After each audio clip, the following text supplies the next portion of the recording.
In this guide, I'm going to show you how you can get and use the wheelbarrow here in Grow Garden 2 on Roblox. Before we do get into this guide, make sure to like the video and subscribe to the channel with all notifications on. It really does help the channel and it lets us know that you want more content like this.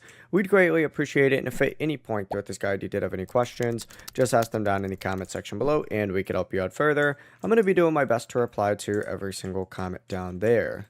Now, first things first, you need to go ahead and make your way over to the shop section, just like so. And you can go ahead and purchase this in the gear tab. It costs about 500,000 in-game cash, or you could also get it for some Robux as well. It's completely up to you, but of course it does have to be in stock as well, so just keep that in mind.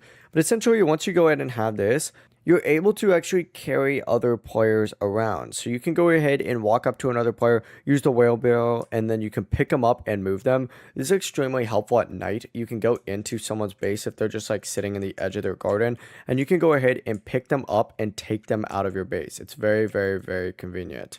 That's the full process. It really is as simple as that. If you guys had any questions, ask them down in the comment section below and we could help you out further. I'm going to be doing my best to reply to every single comment down there. Before you do leave this guide, make sure to like the video and subscribe to the channel with all notifications on. It really does help us out and it lets us know that you want more content. Have a great rest of your day though. Peace.